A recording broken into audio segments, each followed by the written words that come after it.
¿Cómo está, doctor? Espero que se encuentre bien. En esta ocasión venimos a presentar acerca de cómo se regula la justicia indígena en Ecuador y cómo esta fue admitida desde la Constitución de 2008 y desde esta vez se declaró a Ecuador plurinacional e intercultural. Esto quiere decir que Ecuador ya reconoce a diversas culturas y a sus costumbres y a la justicia indígena que estas mismas tienen.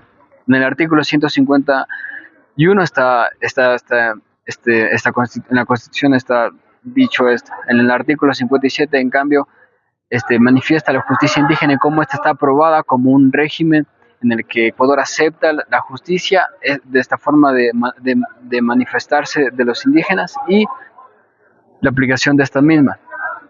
También podríamos decir que solo está manifestada la justicia indígena debido a que su lucha de histórica y de años, tenemos a grandes figuras como Tránsito Maguaña, que ha hecho eventos históricos, incluso de caminar desde su pueblo hasta Quito con 2 horas de viaje caminando para poder presentar alguna, alguna de estos inconvenientes para apoyar a los indígenas. En este video es fundamental entender que respetamos a nosotros y también vamos a tocar el tema sobre la lucha que tiene entre la justicia formal y la justicia indígena y cómo estos roces a veces complican la interpretación de las normas constitucionales y cómo los eh, pueblos contactados, tienen su propio régimen de ejecutar sus propias normas. Tal vez no están escritas, pero debemos entender que Ecuador es plurinacional y acepta y está de acuerdo que estas propias culturas tengan su propio régimen en leyes. La justicia indígena puede actuar solo dentro de su territorio y comunidad. En caso de que esto llegue a la justicia ordinaria, las partes vinculadas a ella deben verificar si la jurisdicción indígena ya actúa. Por, por eso revisa si hubo autoridad legítima, vínculo comunitario y respeto a los derechos básicos.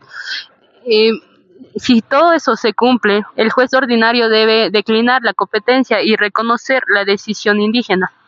Esto evita conflictos y asegura que se respete la autonomía de las comunidades. La relación entre ambas jurisdicciones no es de subordinación, sino de coordinación. La justicia ordinaria debe garantizar que las decisiones indígenas respeten derechos fundamentales, pero no de desconocerlas, ni tratarlas como informales.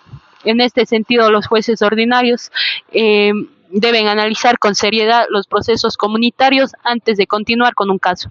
Así se logra un equilibrio entre la autonomía indígena y la protección de los derechos humanos.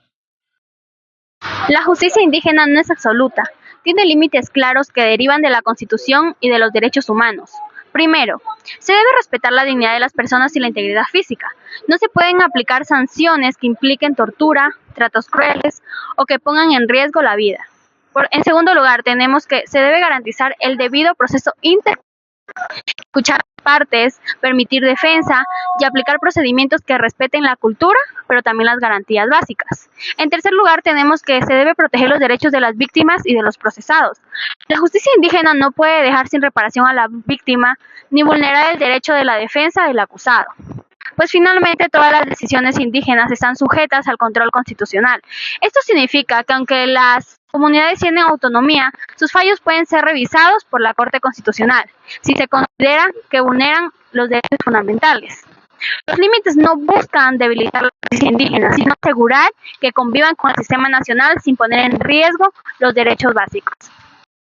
La Corte Constitucional ha emitido varios criterios importantes. En el caso de la Cocha, sentencia número 113-14-septiembre de la Corte Constitucional del año 2014, reconoció que las decisiones comunitarias son válidas si cumplen los elementos mínimos.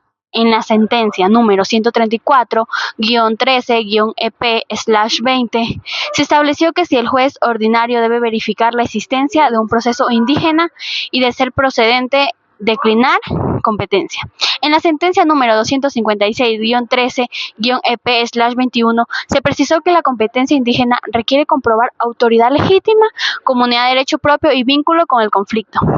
En la sentencia número 3367-18-EP/23 del año 2023 se señaló que el juez debe considerar la pertenencia de la comunidad, de la situación de las partes y los derechos involucrados antes de resolver la competencia. En la sentencia número 384-20-JH/25 del año 2025 se reafirmó que no puede haber doble juzgamiento si una persona ya fue sancionada por su comunidad. En la sentencia número 11-22-EL/24, la Corte aclaró que no existe un listado taxativo de materias para la justicia indígena, sino que depende del vínculo comunitario y la legitimidad de la autoridad. Estas decisiones muestran cómo la justicia indígena y la ordinaria deben coordinarse para respetar derechos y autonomía, como la Corte Constitucional ha ido construyendo las reglas claras para determinar competencias y evitar abusos. Imaginemos el caso de una fiesta comunitaria donde un comunero agrede a otro. La asamblea indígena sanciona al agresor y ordena la reparación. Después Fiscalía abre un proceso penal. Por el mismo hecho que aquí existe el riesgo del doble juzgamiento, el juez penal debía reconocer la decisión indígena y proteger tanto a la víctima como al procesado. Bueno, en conclusión, la justicia indígena es parte del sistema constitucional ecuatoriano, es autónoma y legítima, pero debe estar dentro de los límites claros para garantizar los derechos humanos y evitar conflictos con la justicia ordinaria. Así se asegura la armonía comunitaria y el respeto a la Constitución. Muchas gracias, doctor, por su atención. Este fue el trabajo de la investigación del Grupo 7.